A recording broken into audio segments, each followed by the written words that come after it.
시편 87편 1절부터 7절까지 말씀으로 시온의 문들을 사랑하자, 시온의 문들을 사랑하자, 이런 제목으로 말씀의 은혜를 나누고자 합니다. 성경을 펼쳐서 읽다 보면 이 말씀이 무슨 뜻인지 이해하기 어려운 내용이 나옵니다. 시편 87편이 그런 내용 가운데 하나입니다.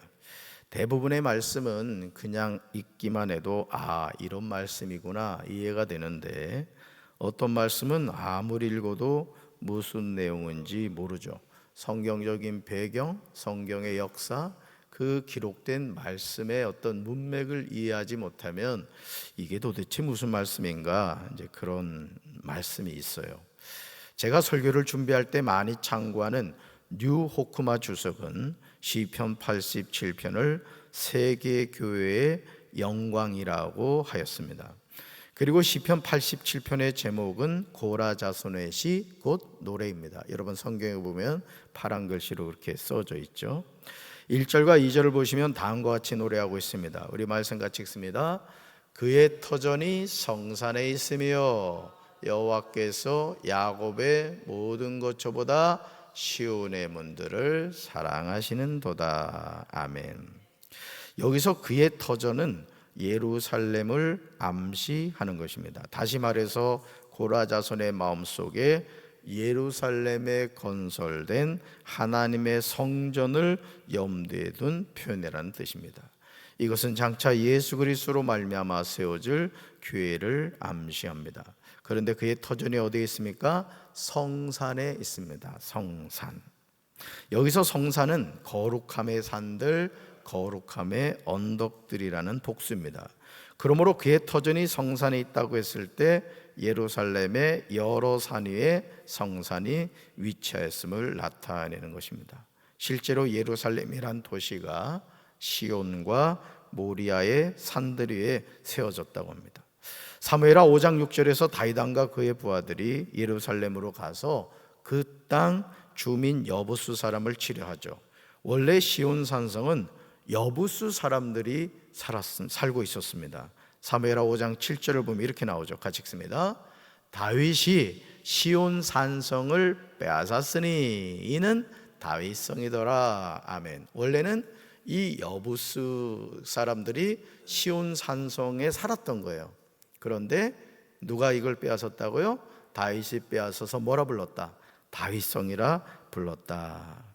사실 솔로몬이 지은 성전은 창세기 22장 2절에 보면은 이런 말씀이 나와요. 같이 읽습니다.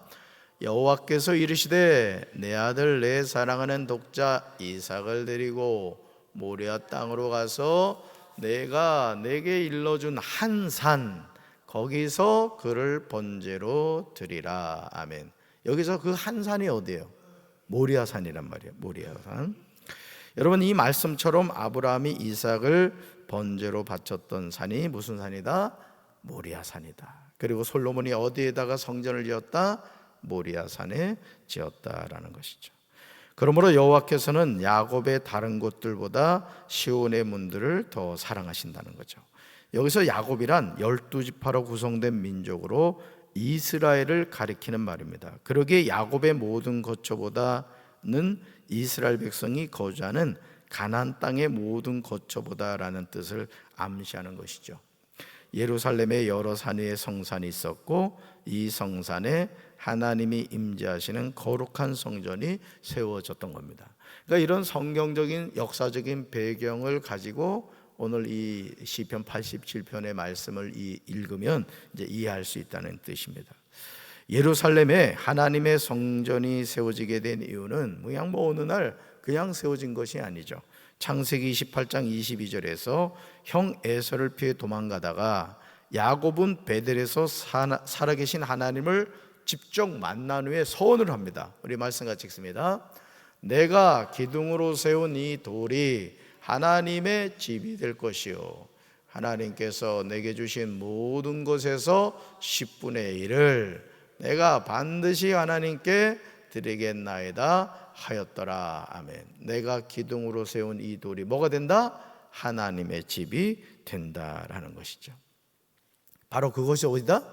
모리아 산이다. 그러니까 이게 다 연결이 되는 거예요. 연결이 그냥 우연히 되는 것이 아니라 하나님이 아브라함에게 이삭을 번제로 드리라. 어디서? 모리아산에서 드려라. 또 야곱이 형 에서를 피해 도망가다가 돌베개를 베고 잠을 자죠. 그리고 천사들이 그 사닥다리로 오르락 내리락 하는 그 환상을 보게 됩니다. 거기서 이제 하나님을 만나게 되죠. 거기가 어디라고요? 바로 이곳이라는 거죠. 그러니까 이렇게 하나님의 일하시는 것은 산발적으로 일하시는 것이 아니라 이게 아브라함의 하나님, 이삭의 하나님, 야곱의 하나님인 것처럼 어느 특별한 장소를 성별하시면은 그 장소를 통해서 하나님의 일을 이제 이루어 가신다는 거죠. 사랑하는 성도 여러분, 하나님은 우리의 기도를 외면하지 않습니다. 따라합시다. 하나님은 우리의 기도를 외면하지 않습니다. 형인 에서의 축복권과 장자권을 강탈한 야곱이 두려움 가운데 하나님을 만났고 하나님의 도우심을 간구하면서 서원했던 내용을 하나님은 정확하게 기억하시고 그 일을 이루신 거예요. 그러니까 여러분, 오늘도 우리가 하나님의 약속의 말씀을 붙잡고 살아간다는 것은 야곱에게 약속하신 그 약속이 나에게 주신 하나님의 약속이다. 또 요셉에게 주신 그 하나님의 축복이 나에게 주실 하나님의 축복이다. 우리가 그걸 믿고 살아가는 거예요. 할렐루야. 그리고 그 말씀을 하면서 기도한다? 선포하면서 기도하는 거예요. 말씀대로 이루어지게 하옵소서. 할렐루야. 그러면서 여러분, 두려움 가운데 하나님을 만났고 하나님의 도우심을 간구하면서 서원했던 내용을 누가 기억하셨다? 하나님이 기억하시고 그 일을 이루신 거죠.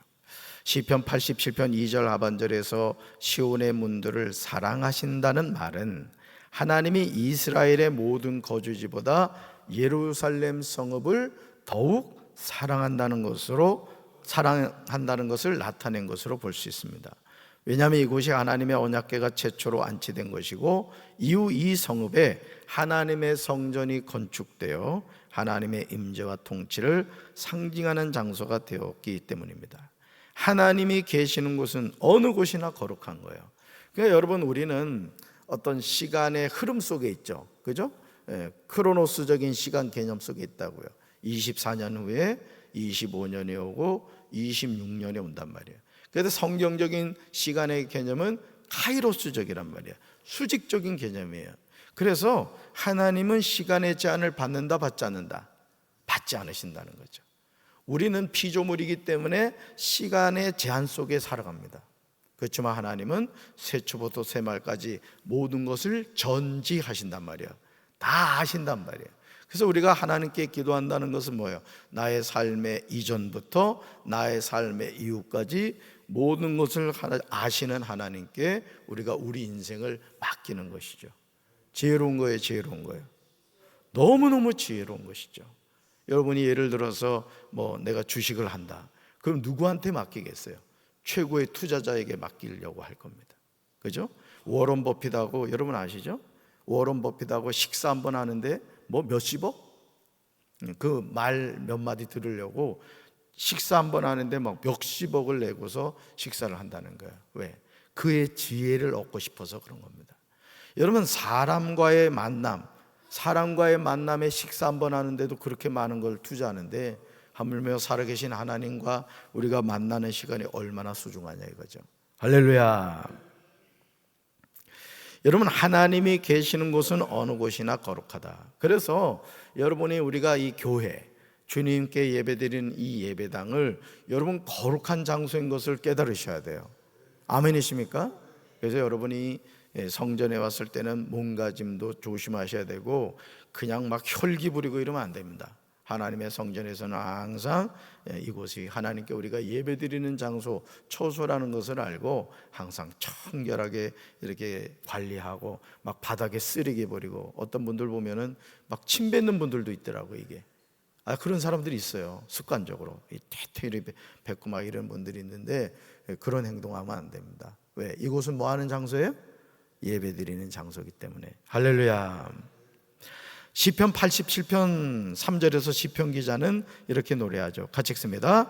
하나님의 성이여 너를 가리켜 영광스럽다 말하는도다. 셀라. 아멘. 여기서 하나님의 성이여는 예루살렘 성읍이 하나님이 거주하시는 성이기 때문에 불린 이름입니다. 살아계신 하나님이 떠나면 예루살렘 성읍은 아무것도 아니죠. 하나님은 성전 지성소의 언약궤 위 속죄소 위에 임재하시어 이스라엘과 함께 하시어 그들을 통치하시고 그들로부터 경배를 받으셨습니다. 그러므로 하나님의 성이여 너를 가리켜 영광스럽다고 말한다는 것은 하나님의 내적인 아름다움이 외적으로 표현된 현상을 나타내는 말로 쓰입니다. 하나님이 예루살렘 성읍에 임재 거주하심으로 그 아름다운 영광이 외적으로 표현이 되고요, 또 하나님이 그 아름다우심을 호의로 나타내 부여하신 결과 그 성읍 또한 영광스럽게 되는 것이죠. 그러니까 우리 주님의 몸된 교회, 이 강경제일교회 이 성전을 통해서 누가 영광을 받으신다? 하나님이 영광을 받으신다. 그래서 이 하나님의 성전을 우리가 귀하게 여겨야 되는 거예요. 잘 갖고 가야 되고 이 성전에 성령의 기름 부으심이 임하기를 우리가 기도해야 될 줄로 믿습니다. 마치 야곱이 형 에서를 피해 가다가 돌베개를 베고 잤는데 거기서 하늘문이 열리잖아요. 그리고 사닥다리를 통해서 천사가 오르락 내리락 한단 말이죠. 저는 우리 교회가 하늘문이 열리는 예배당이 되기를 주님의 이름으로 축원합니다. 그래서 이곳에서 여러분이 하나님의 이름을 부를 때 야곱이 보았던 그 환상이 여러분에게도 보이게 되기를 주님의 이름으로 축원합니다. 그래서 우리가 거하는 모든 곳이 그렇게 돼야 된다는 거예요. 사랑하는 성도 여러분, 왜 하나님의 성전이 거룩합니까? 하나님이 임재하여 계시기 때문에 그런 거예요. 그러므로 가정이 거룩한 성전이 되어야 되고요, 우리가 일하는 직장이 거룩한 성전이 되어야 돼요. 우리가 거하는 모든 곳이 거룩한 성전이 되어야 돼요. 왜요? 저와 여러분은 성도기 때문에 그렇습니다. 거룩한 물이란 말이에요. 여러분, 사람이요 누가 있느냐에 따라서 그 공간이 달라지는 겁니다. 아멘이십니까?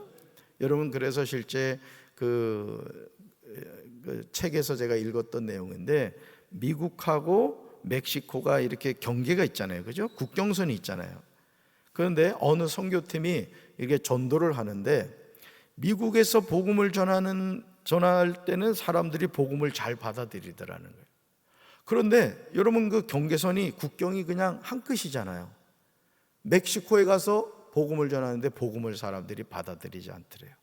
그래서 이 선교팀이 하나님께 뜨겁게 기도하고 하나님의 은혜를 구했을 때 그제서야 멕시코에서도 이렇게 사람들이 복음을 받아들이더라는 거죠. 왜 그러냐? 여러분, 땅을 지배하는 영이 있기 때문에 그래요. 저는 우리 대한민국이 하나님의 거룩한 영이신 성령님이 늘 임하는 그런 땅이 되기를 주님의 이름으로 축원합니다. 그래서 제가 여러분들한테도 그런 말씀을 드리잖아요. 여러분의 가정에도 무시로 여러분도 선포할 수 있단 말이에요. 내가 이 시간 예수 그리스도의 보혈로 선포하노니 우리 가정이 거룩한 장소가 될지어다, 이렇게 선포하란 말이에요. 예수 보혈 능력 있습니다. 아멘이십니까? 그냥 찬송가만 주의 보혈 능력이 또다, 주의 피 믿으오 찬송가는 부르면서 집에 가서나 어느 곳에서나 입으로만 부르면 안 되는 거예요. 실제로 그걸 여러분이 믿음으로 선포하셔야 되는 거예요. 할렐루야. 여러분, 그 플라보시 효과? 그 외에 군대에서는 여러분, 우리 남자분들은 군대 다녀오셔서 알잖아요. 군대 약은 다 시커멉니다. 똑같아요. 그 약이 그 약이야. 그리고 이게 뭐 군대 무슨 약사가 있겠어요? 그러니까 이제 의무병이라고 완전히 돌팔이. 여기 혹시 의무병 출신이 있으면 죄송합니다만 군대 의무병은 거의 돌팔이거든요. 그냥 급조해서 세운다고. 그런데 이상합니다. 분명히 두통이 걸렸고 복통은 다르잖아, 종류가. 하여간 병은 다른데 약을 이래 펼쳐보면 약이 다 똑같아.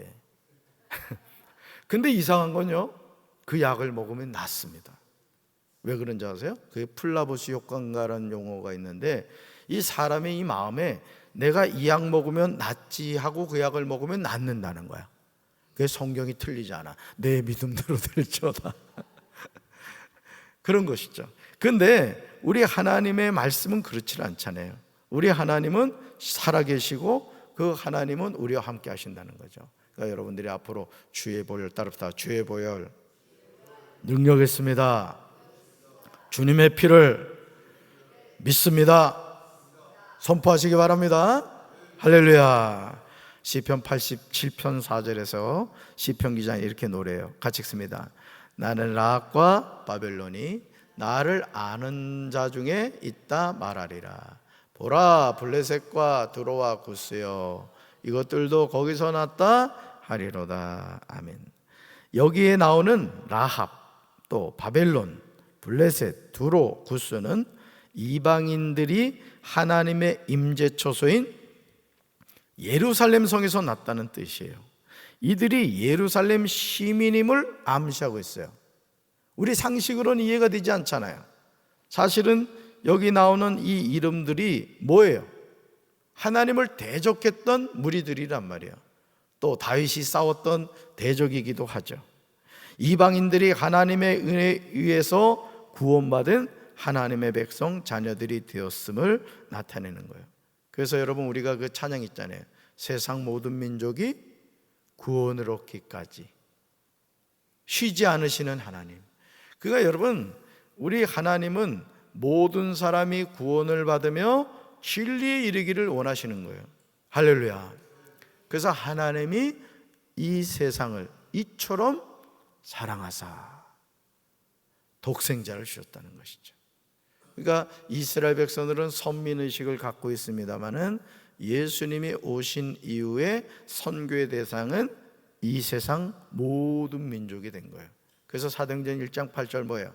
오직 성령이 너에게 임하시면 너희가 권능을 받고, 자, 복음이 전파됩니다. 예루살렘과 온 유대와 사마리아와 땅끝. 땅끝이 뭐예요?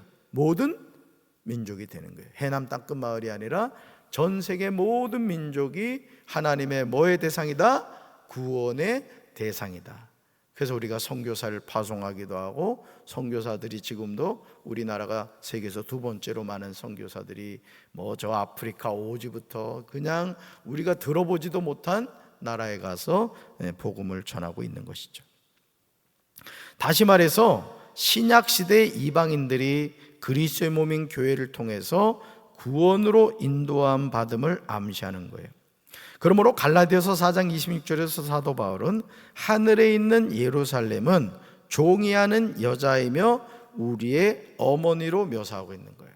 그러니까 이게 오늘 우리 시편 87편을 살펴보고 있습니다만은 이런 성경적인 맥락, 배경적인 이해가 없으면은 오늘 사실은 이 시편 87편이 아무리 읽어도 이게 도대체 무슨 말이야? 이럴 수 있다라는 것이죠. 5절에서 시온에 대하여 이렇게 말하죠. 같이 읽습니다. 이 사람 저 사람이 거기서 났다고 말하리니 지존자가 친히 시온을 세우리라. 아멘. 그 다음에 찍으세요. 지존자가 친히 시온을 세우리라. 이 지존자가 당연히 누구겠어요? 하나님이시죠. 하나님. 여기서 시온은 지상의 시온을 넘어 성도들의 궁극적인 처소가 되는 하나님의 도성을 가리키는 겁니다. 그러니까 시온을 세운다, 하나님의 나라를 세우겠다는 거예요. 그러니까 여러분, 오늘 어제도 이제 병원 신방을 다녀왔습니다만 우리 송혜옥 성도도 그 신방을 갔는데 참 어제 저는 또 천사를 만났잖아. 이 신방을 하면서 목회를 하면서 이 천사를 만났는데, 어제 원래 이제 공미정 권사가 이제 수술을 받아가지고 이제 사실 오늘 퇴원하는데, 그래도 병원에서 신방하는 거하고 또 퇴원하고 가는 신방이 다르잖아요. 그래가지고 사실은 퇴원하고 집으로 갈까 하다가 마음이 좀 거시기 해가지고 거시기해서 거시기했거든요. 그래서 어제 이제 신방을 갔는데, 아이고 또 거기 송혜옥 성도가 있잖아. 근데 만약 제가 공미정 권사만 신방하고 와봐, 또 나중에 알게 되면 또 그 얼마나 또 서운하겠어. 그래가지고 시간이 보니까 송혜옥 성도를 먼저 신방을 해야 되겠더라고. 우리 신방을 가려고 승강기 앞에 섰더니 꼭 지키는 사람이 있습니다. 해필 그 사람한테 걸린 거야. 그러더니 뭐 왜 왔냐는 거야. 그래서 우리 저 교회 성도가 있어가지고 신방 올랐다니까 올라가지 말고 밑에서 연락해가지고 내려오게 하라는 거야. 갑자기 이게 진짜 마귀가 역사하는 거잖아요. 신방을 방해하는 거 아니에요. 그런데 얼굴 봐봐 또 순종하게 생겼지. 그래가지고 이제 거기 1층 로비의 의자에 앉아 있었어요. 앉아 있다가 안 되겠더라고. 그 사람이 어디로 가더라고. 얼큰이 해가지고 얼른 그냥 승강기로 갔더니 거기서 누굴 만났냐면 남산교회 송경란 권사 혹시 아시나? 그 권사님이 그 이제 그 암 뭐 일기라고 거기 이제 입원해 계셨던 거예요. 그래가지고 제가 이제 승강기 앞에 껌뻑껌뻑하고 서 있더니 그 권사님이 저를 알아본 거예요. 목사님 어떻게 오셨냐고. 그래서 그제서 얼굴 바꾸고 아는 척하면서 그러니까 권사님 같대. 그래서 권사님 어떻게 하고 계시냐고 그랬더니 이제 자기가 이제 암이 걸려가지고 지금 이제 치료하러 왔다는 거예요. 그래서 우리 성도 신방하러 왔는데 여기서 못 올라가게 해가지고 그렇다고 했더니 저 따라오세요. 그러더니 8층까지 안내를 해주는 거야. 아멘 할렐루야 하고 얼른 가서 이제 신방을 했죠. 그러니까 여러분 오늘 우리가 제가 이렇게 느끼는 게 뭐냐면 하나님이 그때그때마다 천사를 붙여주시더라고. 그러니까 여러분 오늘 우리가요 모든 사람이 구원받기를 원하시는 이 마음을 우리가 깨달아야 될 줄로 믿습니다. 여러분 하나님의 도성에는요 하나님을 경외하는 모든 성도의 이름이 기록되어 있다는 거예요. 이게 뭐예요? 생명록이라. 이게 생명록. 그러니까 여러분 오늘 우리가 무슨 뭐 인사유명이라 해가지고 뭐 죽은 사람 뭐 어디다가 이렇게 이름 새겨놓습니다만은 아무 소용이 없는 거야. 이 세상에 저기 전두환 대통령, 노태우 대통령 그 뭐 했다고 해야지 이름 해놨던 거 정권 바뀌니까 싹 지워버리잖아. 그러니까 인사유명 아무 의미가 없습니다. 하늘나라의 이름을 기록하는 우리 성도들이 되어야 될 줄로 믿습니다. 하나님은 구원받은 이방 족속들을 당신의 백성으로 계수하고 기록하신다는 거예요. 그러니까 저와 여러분이 어디에 기록돼야 된다? 하나님 나라 생명록에 기록돼 하나님의 도성, 하나님의 나라에 들어가야 될 줄로 믿습니다. 그러면서 오늘 8절에서요 노래하는 자와 춤추는 자들이 하나님이 베푸시는 구원의 은총에 감사하며 찬양하고 있다는 거예요. 이런 큰 은혜를 체험하며 살아야 될 줄로 믿습니다. 그래서 여러분 우리가 신앙생활하면서 여러분이 꼭 확인해야 될 것이 내가 정말 예수의 이름으로 구원받았는가 하는 거예요. 내가 구원받았는가. 그걸 늘 점검하셔야 돼요. 그리고 여러분이 구원받은 하나님의 자녀일 경우에 여기 말씀 보면 하나님이 베푸시는 구원의 은총에 감사하고 찬양해야 돼요. 어제 제가 숙제 드렸죠? 그죠? 감사합니다. 감사합니다. 그저 감사합니다. 하루 100번씩. 범사에 감사하며 사는 거예요. 할렐루야. 오늘도 이 하나님이 나의 하나님이신 것을 기억하고 모든 민족이 구원받기를 원하시는 하나님이 우리 가정도 인가기도 되기를 원하신다. 그럼 내가 해야 할 일은 뭐예요? 그 아버지의 뜻을 알고 듣든지 아니 듣든지 때를 얻든지 못 얻든지 뭘 전해야 된다? 복음을 전해야 되는 거예요. 그럼 누가 책임지신다? 하나님 책임진다. 절대 낙심하지 마시고 오늘도 구원의 감격 속에 하나님과 동행하는 우리 성도들 되길 주님의 이름으로 축원합니다. 가슴에 손 얹읍시다. 사랑의 주님, 모든 민족이 구원을 받기까지 쉬지 않으시는 우리 하나님, 그 하나님이 나의 하나님이신 줄로 믿습니다. 우리가 하나님의 자녀가 된 것은, 하나님 나라 생명록에 기록된 것은 나의 공로가 아니라 하나님의 은혜인 줄로 믿습니다. 우리가 이 은혜를 깨닫고 날마다 겸손히 하나님과 동행하는 삶을 살게 도와 주시옵소서. 예수님 이름으로 간절히 기도합니다. 아멘.